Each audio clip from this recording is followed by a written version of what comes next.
Assalamu alaikum. Welcome to another episode of Islam for Europeans. I'm your host, Robert. Please like and subscribe to the channel. So, I wanted to talk about how Western political systems are designed um, only to have two major parties and what this means for Dawah in the West. So, you may think to yourself, how is, a Western political system, how can that possibly affect um, the image of Islam in the West, how we present Islam as a religion to people, um, and there's several ways in how this shapes, I guess, Muslims' opinions of Westerners. So, the common argument from some Muslims is that the vast majority of Westerners hate Islam. They have Islamophobia in their heart inherently, Arab phobia, and this is the reason why they end up voting for people like Bush, for people like Trump, for people like Obama. The right of center political party in any Western country, whether that's the U.S., Canada, UK, Germany. So just in general, what do we mean by a first past the post system? So a first past the post system is basically whatever candidate running for the head of your state gets the most votes, or in the United States case, the most electoral votes. But even if it was a popular vote, you kind of see the same thing. Then they win it all. It's a winner take all system. So what that does is that gives no incentive for people to vote for parties that are left of the center left political party or right of the center right political party, right? So if you're somebody who is very traditionally based in terms of their values, you might be pro capitalism. It's, you're not you're not going to vote for someone who's to the right of the Republican Party because you don't want the Republican Party to lose, right? So that puts people whose political opinions lay outside of these two major parties in a bind, because it's like, well, if I vote my conscience, there's no way that these small parties are ever going to win. So it's basically a wasted vote. So a vote, when I could have voted for this party, that means that the people who are on the center left, they're not going to, they basically gained a vote because I didn't vote for the center right party. And the same is true vice versa. If you're someone who's left of the political system, you don't agree with the Democrats or the Republicans or the liberals and the conservatives in Canada, you might think to yourself, well, I could vote I could vote my heart, I could vote my conscience, and I could vote for Jill Stein or Dela Cruz or not libertarian's a bad example, but let's just say you wanted to vote for the Green Party. Well, in the back of your mind, you're thinking, well, basically Trump is going to get elected now if everybody thinks this way because the Green Party is not going to win anything.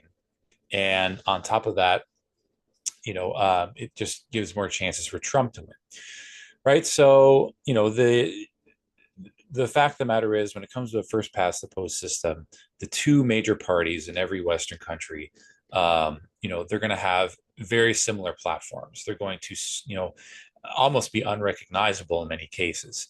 And that's because they're too afraid to go to the left to their voter base if they're a left wing party, or to the right to their voter base if they're a right wing party, because they're always concentrating on the middle, the independent voters, the people whose political opinions lay in the center.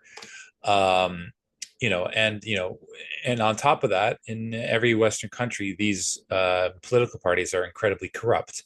They take bribes from political action groups. They take pretty openly, lobby groups in the United States. Actually in Islam, I didn't actually know this for a long time, but lobbying is actually forbidden in Islam. You can't, lobbying is actually haram. So I think this is one aspect where, Islam has a lot to offer. But getting back to it, what does this do for Dawah? Well, basically it gives the opinion that not only have Western governments engaged in, wars in the Muslim world, not only have Western governments, destabilized regimes, not only have Western governments supported puppet dictators, right? But when you have, a percentage of the populace that vote for these parties, it makes it appear as though, the populations that they represent are in complete agreement with what they're doing. And so there's several flaws with this line of thinking. One is that there's many people who just don't vote. Like the participation voter turnout in most Western countries is very low. Uh, in some cases, it's like 50, 60%. So you have a contingent who just doesn't vote. They don't agree with the political system. They think it's corrupt, and so on and so forth. Secondly, nobody goes into the ballot box, into the polls, thinking I'm going to vote for this party because they're going to end up committing genocide, in some third world country that I've never seen before, and I truly hate these people in my heart, and I hope they kill as many people as possible. If you look at opinion polling, most of the time when it comes to foreign policy, it's not that major of an issue. And why would it be? Being the two major parties in the United States, at least, have shown to be doing the exact same things, whether that's the Democrats or the Republicans. So, like people don't vote for these parties because they want to go to war. Most of the time, what happens is that people vote for one of the two major parties, and then some type of cataclysmic event occurs that precipitates a war, right? So we saw this in 2000, right? George Bush narrowly gets elected. A lot of people don't realize this. Most Muslims voted for the Republican Party and George Bush. And then 9/11 happened, and that precipitated all, the invasions of Iraq and Afghanistan. But no one went to the polls in 2000 thinking I'm going to vote for Bush because he's going to continue this war in the Middle East. Yes, in 2004 he got elected again, but at the same time the damage has already been done. Like if you're a Republican, it's like you want to vote Republican because of the economy. Democrats have been absolutely awful when it comes to like supporting small businesses. They don't understand the capitalistic system. They come up with programs that are completely ineffectual, and that has an effect on their lives. So you can vote for one or the other. So who did they put in after Bush? Obama did the exact same thing in the Muslim world for years, right? And as a caveat, I'm not endorsing any political party. I think it's a totally corrupt system. What I'm getting at is that no matter who Westerners vote for, it doesn't matter. We at the end of the day we can't really affect change unless we take like a massive type of movement. And the Muslims voted for Obama too. So Western Muslims have no right to complain about, the fact that, Westerners are voting in these parties because they're voting for the exact same parties. They voted for Bush in 2000, they voted for Obama in 2008, and they voted for Biden in 2020. And that Biden's another perfect example. So it's a corrupt system to its core. But I think, more importantly, you get this kind of rhetoric in the Muslim scene and that bleeds into the Dawah scene that quote unquote the West is responsible for all these things. And I know when you talk to Muslims and you ask them to clarify, they say, well, when we say the West, we don't mean Western people, we don't mean Westerners, we mean the governments, right? But again, things are based off their slogan, right? Like Chevrolet, when they marketed the Chevy Nova in Latin America, Chevy Nova was a very successful vehicle in the Anglosphere. But they tried to market the Chevy Nova in Latin America, and it failed.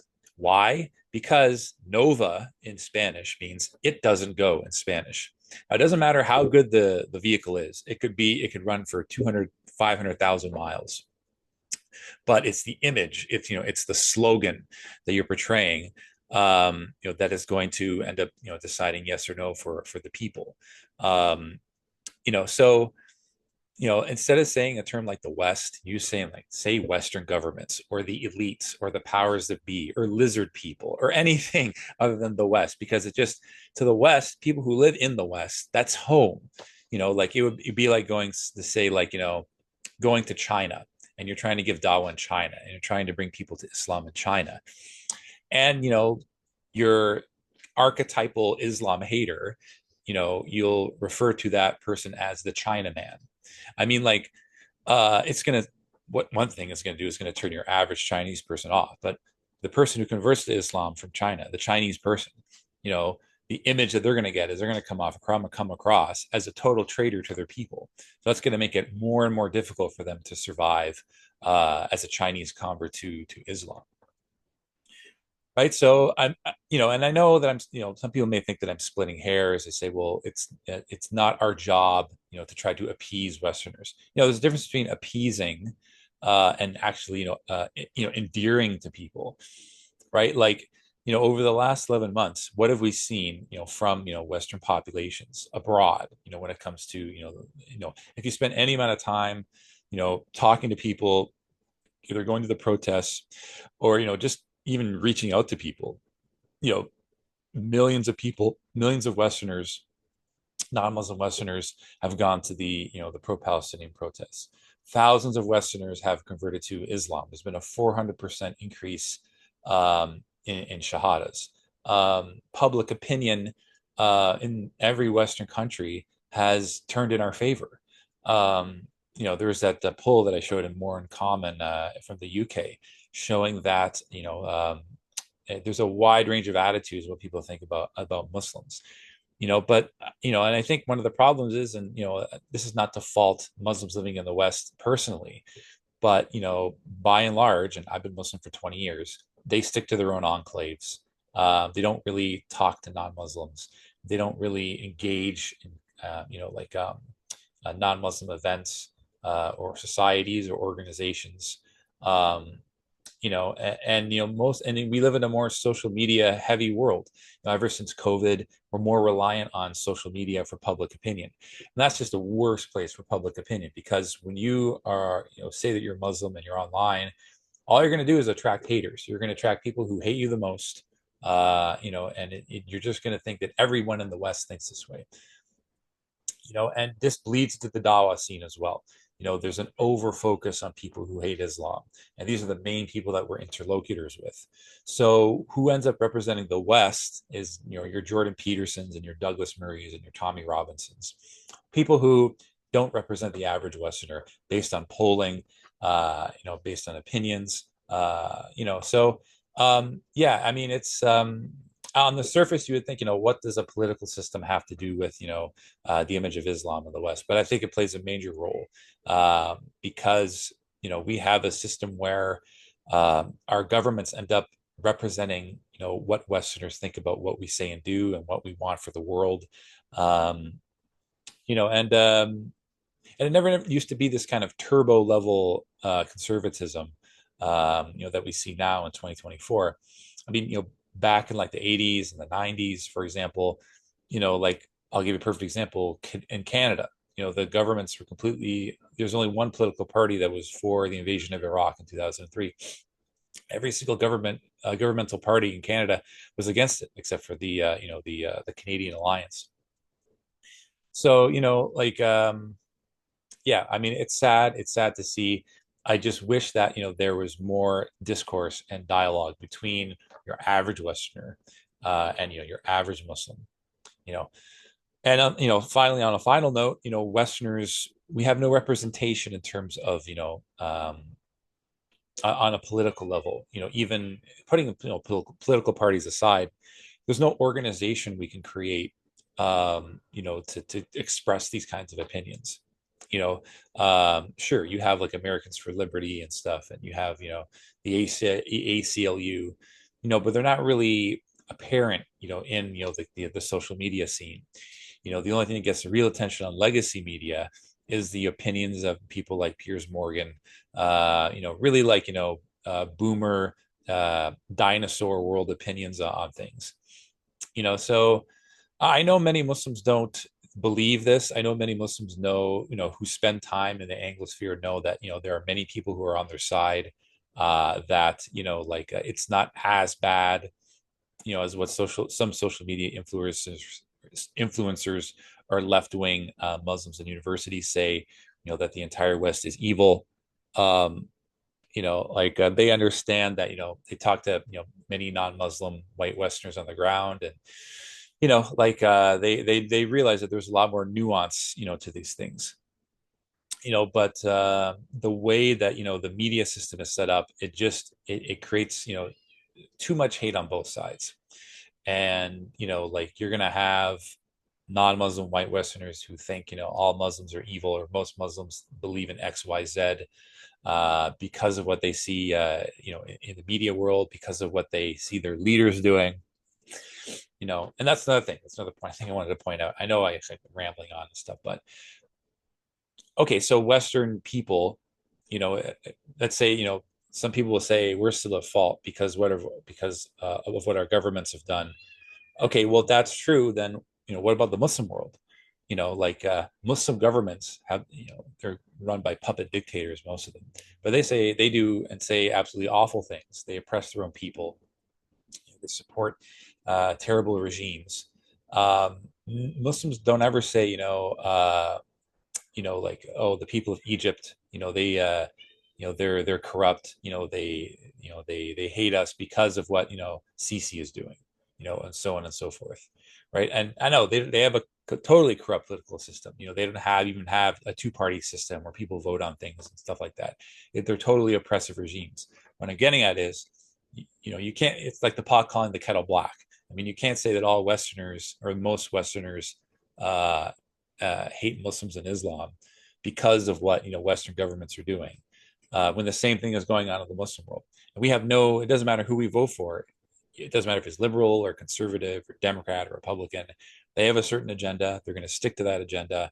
It's not going to be reflective of what they campaigned for, when we voted for them, and it just creates this false image that, it's impossible, and, it's impossible to try to succeed, given, with our given our image of Islam in the West. So yeah, so a bit of rambling on this video, but I think I got my point across. In short, first past the post system, awful way to, have elections. They don't represent the people. They don't hold to their promises, and they give you no option of who to vote for. Um, you know, Based on, what your values are. Um, like in the United States, like they really crush any third party. The Green Party, Libertarian Party, they're not going to get more than 3-4%. Not only do people have this mindset that, like, I don't want to vote, I want to give my vote away, but they also, they actually have like policies in place to make it far more difficult for these parties to even get ballot access or, engage in debates.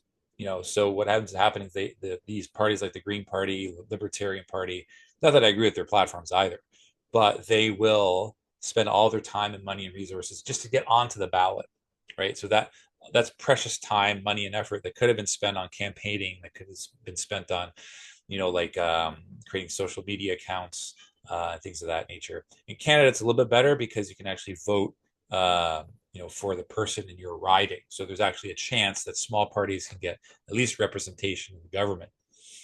But I mean, it's the same thing even in the UK. First past the post system, alternative political parties are not going to gain any traction.